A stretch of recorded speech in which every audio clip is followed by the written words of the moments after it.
नमस्कार। हकीकत में मैं राकेश वर्मा आप सभी का स्वागत करता हूं।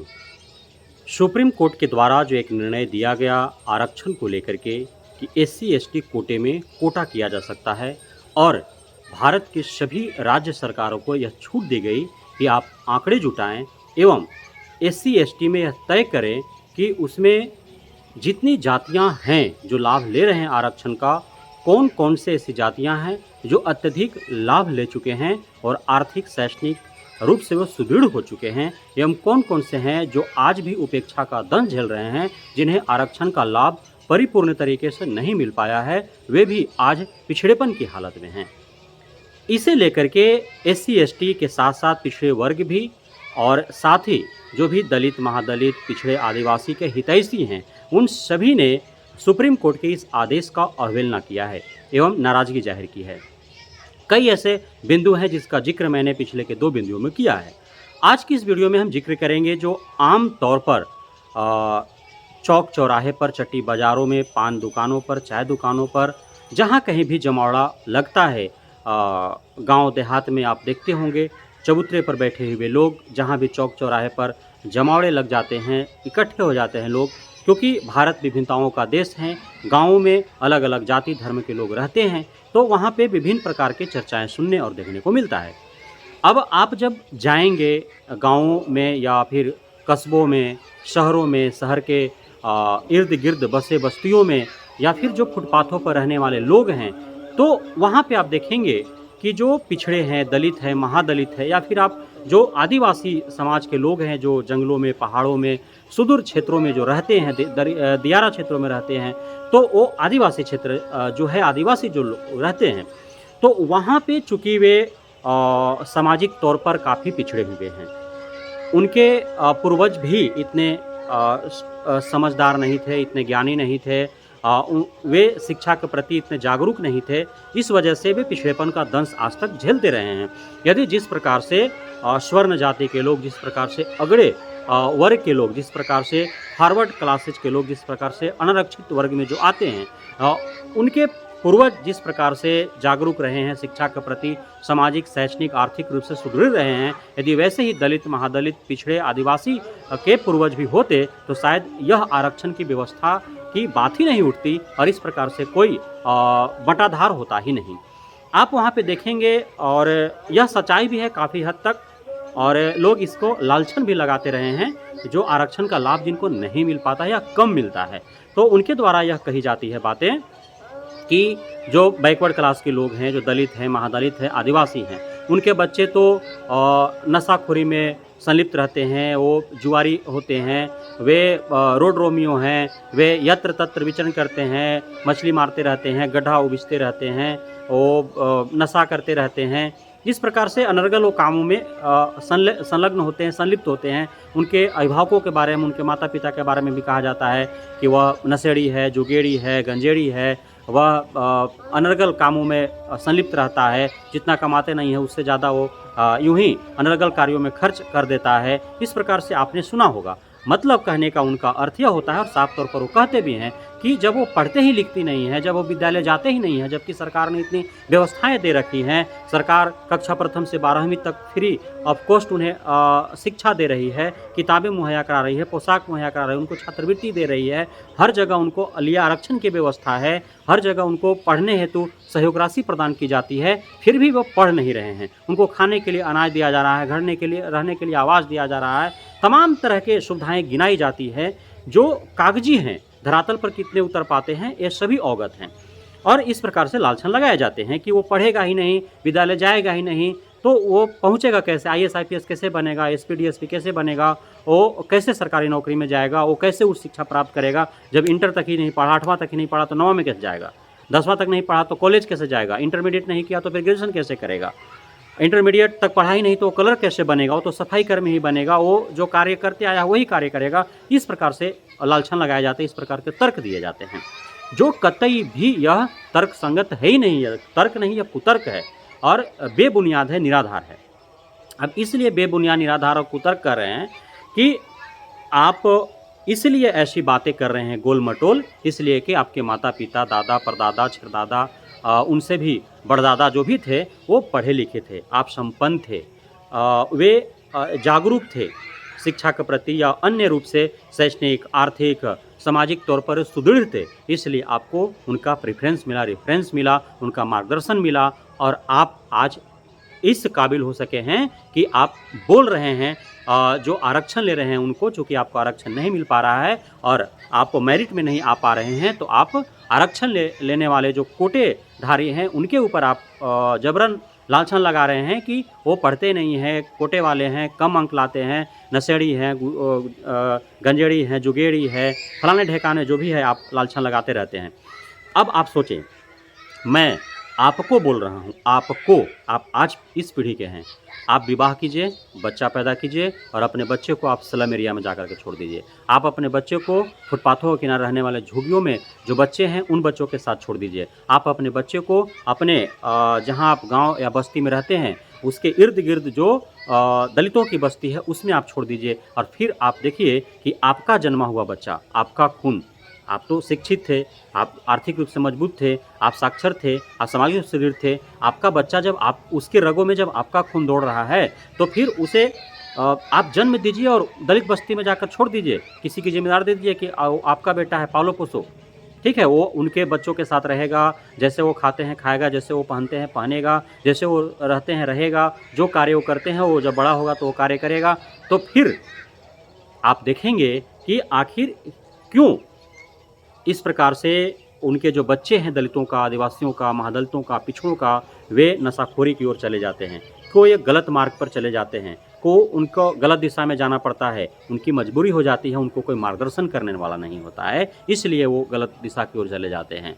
आप शिक्षित हैं, आप जागरूक हैं, आपको हर तरह से प्रेफ़रेंस मिला, रेफ़रेंस मिला, आपको मार्गदर्शन मिला, आपको सारे सुख-सुविधाएँ मिले। तो क्यों नहीं आप जब इतने जागरूक हो गए तो अपने इर्द-गिर्द के जो बैकवर्ड क्लास के बच्चे हैं, जो दलित हैं, महादलित हैं, उन बच्चों को जागरूक करने का प्रयास किया? क्यों नहीं उनके माता-पिता को आपने जागरूक करने का प्रयास किया? क्यों नहीं आप जिस कोचिंग में पढ़ रहे थे, आपके आस-पास जो पिछड़े दलित, महादलित, आदिवासी के बच्चे थे उन बच्चों को आप अपने साथ उन कोचिंग में पढ़ने के लिए बुलाया? क्यों नहीं आप सुविधा प्रदान करवाने का प्रयास किया? क्यों नहीं आप जो जिस प्राइवेट स्कूल में, लग्ज़रियस स्कूल में आपने पढ़ा, आपके घर से बसें उठा करके आपको दरवाजे से गाड़ियाँ उठा करके आपको उस निजी विद्यालय में लेकर के जाती है और उस निजी विद्यालय में ट्रेंड टीचर आते हैं, कोई केरला से, कोई तमिल से, कोई आंध्रा से, कोई महाराष्ट्र से, कोई कहीं और से, छठे सब टैलेंटेड टीचर वहाँ पे आते हैं, विषयवार टीचर वहाँ पे आते हैं। क्यों नहीं उन टीचरों से शिक्षा प्रदान करने हेतु आपने दलितों, महादलितों, पिछड़ों, आदिवासियों को अवसर प्रदान किया? तो आप लग्ज़रियस जीवन जी रहे हैं। आपके सारे पूर्वज जो है वो शैक्षणिक, आर्थिक, सामाजिक रूप से जुड़े रहे हैं। आप उनके मार्गदर्शन में हैं। आप को शिक्षा हेतु मार्गदर्शन दिया गया। आपको उच्च शिक्षा हेतु या निम्न शिक्षा हेतु आपको प्री से लेकर के और ग्रेजुएट, पोस्ट ग्रेजुएट, पीएचडी तक आप या जो भी जिस लाइन में जाना चाहते हैं, आपको अच्छी यूनिवर्सिटी में नामांकन मिला। आप अच्छे कोच से आपने कोचिंग लिया, अच्छे ट्यूटर से आपने ट्यूशन लिया। बावजूद इसके आप जो आपका कैटेगरी वाइज अनरिजर्व्ड में आप हैं, आपका जो कट ऑफ आ रहा है उस कट ऑफ को प्राप्त जब नहीं कर रहे हैं, तो फिर आप अपशब्द बक रहे हैं, फिर आप गालियों से नवाज रहे हैं किसको? तो जिनके वजह से आपको लग रहा है कि आपका नहीं हुआ। तमाम सुख सुविधाओं के बाद आपका नहीं होता है, तो आप गालियाँ किसको देते हैं? कोटे वाले को गालियाँ देते हैं कि वो उनके वजह से ऐसा हुआ और उन पर लालछन लगाते हैं कि वो पढ़ नहीं रहे हैं, नशाखोरी में हैं, हेन है, तेन है, प्राकरीन है। तो वो क्यों हैं? उनके साथ वो मजबूरी है, उनको मार्गदर्शन नहीं मिला, उनके माता-पिता शिक्षित नहीं हैं, साक्षर नहीं हैं। वे जिस प्रकार से जीवन जी रहे हैं, वैसे उनका अगला पीढ़ी भी ज़िंदगी जी रहा है। उसी में कुछ का आँखें खुलता है, कुछ जागरूक होता है, कुछ अलग समाज में जाकर के वो रहना शुरू करता है। वहाँ से जब उसको मार्गदर्शन प्राप्त होता है, तो खुद पढ़े या ना पढ़े, वो अपने अगले पीढ़ी को पढ़ाता है और किसी भी तरह से असुविधाओं में रह करके भी अपने बच्चों को उस हिसाब से सुविधा प्रदान करता है और कुछ सरकारी व्यवस्थाओं के तहत उनको लाभ मिलता है, वो फिर आगे बढ़ता है। तब जा कर के वो अपने मेहनत के बदौलत, अपनी ईमानदारी, कर्तव्यनिष्ठा के बदौलत, अपने बुद्धि विवेक, अपने ज्ञान और कुशलता के बदौलत वो आगे बढ़ता है, न कि आप उसको मदद कर देते हैं। तो इस प्रकार की आपकी मानसिकता जो है वह यह दिखाता है कि आप कितने निम्न विचार रखते हैं उन मानवों के प्रति। पशु की भांति आप व्यवहार करते हैं। जब आप सारे सुख सुविधाओं से लैस थे, जब आप लग्जरियस गाड़ी से जा रहे थे विद्यालय, लग्जरियस विद्यालय में पढ़ रहे थे, लग्जरियस कोचिंग में पढ़ रहे थे, सारे सुख सुविधाएँ आपको लग्जरियस थे, जब आपको डाइट दिए जा रहे थे, जब आप हर तरह से शारीरिक रूप से, मानसिक रूप से स्वस्थता की ज़िंदगी जी रहे थे, जब आप माता-पिता को होटल में जब आपकी पूरी परवरिश हो रही थी, तब तो आप मूंछ हेट के चल रहे थे, सीना तान के चल रहे थे, ये दलित है, महादलित है, पिछड़ा है, यह आदिवासी है। और जब आपका सफलता नहीं प्राप्त हो पाता है, तब आपका मूँछें ढीली हो जाती है, सीना सिकुड़ जाता है और तब आप लालछन लगाते हैं कि उनकी वजह से हमारी हो नहीं पाया। तो यह आपकी असफलता की पराकाष्ठा है, जो इस प्रकार से आप लालछन लगाते हैं पिछड़ों, दलितों, महादलितों, आदिवासियों पर। तो आप इस प्रकार के लालछन लगाना छोड़ दें। सच्चाई यह नहीं है। सच्चाई यह है कि यदि वे गलत रास्ते पर जाते हैं तो उनको मार्गदर्शन उस प्रकार से नहीं मिल पाते हैं, इस वजह से उनको गलत रास्ता अख्तियार करना पड़ता है, वो मजबूरीवश वैसा जाते हैं। आप देखो, होटलों में, ढाबों में, पान के दुकानों पर, छोटे राशन दुकानों पर या फिर चाय के दुकानों पर, लिट्टी के दुकानों पर या जो भी रेहड़ियाँ लगती हैं, उन पर किनके बच्चे, छोटे-छोटे 8 साल, 10 साल, 12 साल, 14 साल के बच्चे किनके मजबूर होते हैं काम करने के लिए? वो कोई पंडित का बच्चा नहीं होता है, वो कोई क्षत्रिय राजपूत का बच्चा नहीं होता है, वो कोई लाला भूमिहार का बच्चा नहीं होता है, वो कोई बनिया का बच्चा नहीं होता है, बल्कि उसी दलित, महादलित, पिछड़े, आदिवासी का बच्चा वहाँ पे होता है, और वह रेहड़ियों पर काम करने के लिए मजबूर होता है। तो आप उसके लिए क्यों नहीं आवाज़ उठाते हैं कि ये रेहड़ियों पर क्यों काम कर रहा है, चलो मेरे साथ, आप हाथ पकड़ कर क्यों नहीं स्कूल लेकर के जाते हैं? आप यदि लग्जरियस ज़िंदगी अपने बच्चों को दे रहे हैं, तो क्यों नहीं अपने बच्चों के साथ उसको भी लेकर के जाते हैं? चलो मेरा बच्चा पढ़ने जा रहा है, तो तुम भी चलो पढ़ने, उसको हाथ पकड़ कर क्यों नहीं पढ़ने ले जाते हैं आप? इसलिए कि आप चाहते ही नहीं हैं कि वो पढ़े और आगे बढ़े। आप चाहते हैं कि वह आपके खेतों में कार्य करे, आपका भैंस चराए, आपका घर का साफ-सफाई करे, आपके लिए कमा करके वो लाए और लग्जरियस ज़िंदगी जिए, इसलिए आप उसको आगे बढ़ने का मार्गदर्शन ही नहीं देते हैं। और जब आपके संतानें सफलता की ओर आगे नहीं बढ़ते हैं, तब उन पर आप लालछन लगाते हैं। और आरक्षण भी इसीलिए उनको दिया गया है कि वे असुविधाओं में जी रहे हैं। तो जिन असुविधाओं में जी रहे हैं, अपने मेहनत के बदौलत जितना कुछ वो प्राप्त करते हैं, उसमें कुछ उनको सरकार की तरफ से आरक्षण के रूप में कुछ सहयोग प्रदान हो जाए, ताकि वो उस पर कदम रख करके आगे वो बढ़ सके और आपके समकक्ष वो आ सके। क्योंकि सभी मानवों को एक समानांतर लाने के लिए इस तरह से बाबा साहेब भीमराव अम्बेडकर की मानसिकता का या उनके मस्तिष्क का उत्पन्न था। यह एक किया हुआ एक औजार था, हथियार था, लेकिन इसे भी आज रौंदने का प्रयास किया जा रहा है, चाहे वह सरकार के द्वारा या फिर जुडिशरी के द्वारा कहीं न कहीं इस पर आघात करने का प्रयास किया जा रहा है। तो आप सच्चाई से भागे नहीं, आप सच्चाई को स्वीकार करें और आरक्षण जो हैं वो आरक्षण रहने चाहिए। इसको लेकर के कहीं कोई कन्फ्यूजन नहीं होना चाहिए। आरक्षण तभी समाप्त हो जाएंगे जब आप छुआछूत समाप्त करेंगे। आप आरक्षण समाप्त कर दो, आप घोड़ी पर चढ़ने दो, मूछें रखने दो, मटका से पानी पीने दो, आप उनके बस्तियों में जाओ, उनके यहाँ न्योता मानो, उनके यहाँ खाना खाओ, उनके बहन बेटी के शादी में उनके यहाँ ब्रह्मभोज में खाना खाओ, आप उनके हाथों का पानी पियो, आप उनका बनाया हुआ खाना खाओ, आप सब करो, साथ में रहो। जैसे आप अपने परिवारजनों के साथ रहते हो, चूँकि आपका परिवार भी मानव ही है और पिछड़ा, दलित, महादलित, आदिवासी भी मानव है, तो आप उनके साथ रहो, उनको सारे अधिकार वो दो जो आप हो। आज़ादी जब हुई तो सारी संपत्तियों को आपने क्यों नहीं पूरे मानवों में बाँटने दिया? क्यों आपके पास क्यों? यह सोचने वाली, समझने वाली बात है। आप कहोगे कि हम मुग़लों से लड़ कर के लिए हैं, सब लड़ कर के लिए हैं। मुग़लों से तो लड़ कर के सारा अंग्रेज़ लेके चले गए थे, तो अंग्रेज़ को यहाँ क्यों भगाया गया? सारे पूरे भारत की संपत्तियों पर अंग्रेज़ों का हक होना चाहिए था, क्योंकि मुग़लों से लड़ कर के उन्होंने लिया था। आप बोलते हो हम मुग़लों से लड़ कर के लिए हैं। तो जब भारत आज़ाद हुई तो वहाँ पे सभी समानांतर थे, संपत्तियाँ सारे में बँट जाने चाहिए थे, क्यों नहीं बाँटे गए? आपको सदियों से आप कालांतर से जो हैं आप सुख सुविधाओं में जी रहे हो और लालछन आप असफलता की ओर जाते हो तो उन पर लगाते हो। आखिर उनको पढ़ने क्यों नहीं दिया गया? आप क्यों नहीं उनको सुविधाएँ दी? आप पिछले 75 वर्षों से सत्ता पर काबिज कौन है? कितने दलित, महादलित वित्त मंत्री, प्रधानमंत्री बने हैं? राष्ट्रपति भी जो बना, रामनाथ कोविंद जी बने, उनको मंदिर नहीं जाने देते हो। अभी आदिवासी परिवार से बने द्रौपदी मुर्मू जी, उनको आप मंदिर नहीं जाने देते हो। मीरा कुमार के पिताजी उप प्रधानमंत्री थे, उनको मंदिर मूर्ति का उद्घाटन करते हैं तो उसके बाद आप गंगा जल से धुलवाते हो। जब अखिलेश यादव कुर्सी छोड़ते हैं, आदित्यनाथ योगी जब कुर्सी पर बैठते हैं तो पूरा मुख्यालय को आप धोते हो, गंगा जल छिड़कते हो। जब अखिलेश यादव मंदिरों में जाते हैं तो उसके बाद आप मंदिर को धुलाते हो। तो यह आखिर आप ही कर रहे हो ना?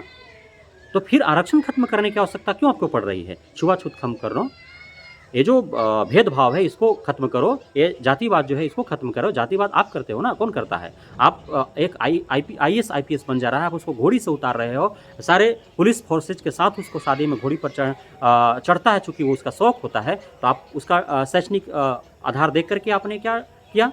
वो जाति था, चूंकि वो आईएएस बन गया, आईपीएस बन गया, वो तो शैक्षणिक रूप से सुदृढ़ हो गया ना। वो अब पैसा कमाएगा, आर्थिक रूप से, सामाजिक रूप से, हर तरह से सुदृढ़ होगा। लेकिन आपने क्या किया? वो चूंकि जाति का दलित था, महादलित था, पिछड़ा था, आदिवासी था, इसलिए आप उसको घोड़ी पर नहीं चढ़ने देते हो। आप सांसद विधायक बहन मायावती जी 4 बार मुख्यमंत्री रहा, आपने क्या किया उनके साथ? आज सोशल मीडिया पर आप ही के लोग ना उनको गाली देता है। कर्पूरी ठाकुर जी बिहार के उप मुख्यमंत्री थे, आपने क्या क्या उन्होंने उनको गाली नहीं दिया? आज लालू यादव को आप क्या क्या गाली नहीं देते हो? आप अखिलेश यादव के पिताजी को क्या क्या गाली नहीं देते हो? आप अखिलेश यादव को क्या क्या गाली नहीं देते हो? या अपने ही समाज का जो थोड़ा सा भी यदि दलितों, महादलितों, पिछड़ों, आदिवासियों के हक की बात कर देता है, तो आप क्या क्या ना उनको सुनाते हो, क्या क्या गाली नहीं देते हो? तो आप जातिवाद कर रहे हो ना, आप जाति देख करके उनके साथ भेदभाव कर रहे हो। उन जातियों के लिए आप ही के समाज से कोई यदि मुखरता से आवाज़ उठाता है उनके हित के लिए, तो आप अपनी जाति के विरोध में चले जाते हो। उनको आप यत्र तत्र व्यवहार करते हो, दुर्व्यवहार करते हो, उनको आप ट्रोल करते हो, उनको गाली गलौज करते हो। तो आप जाति के आधार पर उनके साथ भेदभाव कर रहे हो।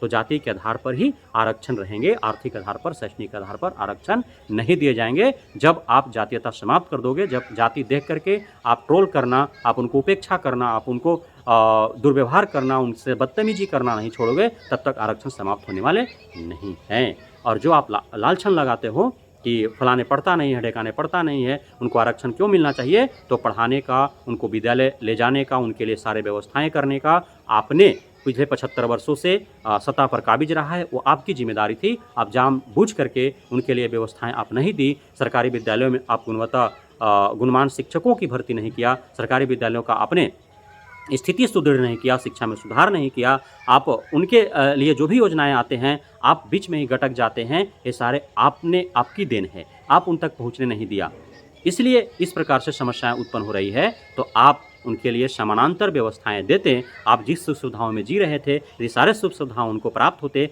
तो आज आरक्षण की बात ही नहीं होती। बाबा साहेब को आरक्षण के मुद्दा को उठाना ही नहीं पड़ता, संविधान में आरक्षण का व्यवस्था ही नहीं होता। तो इसको समझने और सोचने की आवश्यकता है। जब तक सारे भारत में रहने वाले लोगों को मानव नहीं समझा जाएगा, जब तक सारे मानवों को एक समानांतर लाभ नहीं दिए जाएंगे, तब तक कोई अपाहिज है, कोई अपंग है, कोई शैक्षणिक, आर्थिक, सामाजिक रूप से कमज़ोर है, वंचित है, शोषित है, दबा हुआ है, तो उसको सीढ़ी लगाना पड़ेगा, उसको बैसाखी देना पड़ेगा आरक्षण के रूप में, और उसको मुख्य धारा से जोड़ने के लिए हर संभव प्रयास करना पड़ेगा। इसके लिए चाहे जो भी करना पड़े, आप चाहे इस को ख़त्म करने के लिए जितना भी प्रयास कर लो, यह समाप्त नहीं होने वाला है। चाहे जिस भी स्तर से गुजरना पड़ेगा, जो भी करने पड़ेंगे इसके लिए, सड़क से सदन तक, रोड से कोर्ट तक, कहीं भी जाना पड़ेगा। ये दलित, पिछड़ा, वंचित, दबे कुचले समाज जो है, जो आदिवासी हैं, पिछड़े हैं, यह आपको छोड़े नहीं जा रहे हैं। यह हर संभव प्रयास करेंगे कि आरक्षण यूं ही बना रहे। इसको बटाधर कर आप इनको आपस में लड़ा करके आप मौज नहीं कर पाओगे।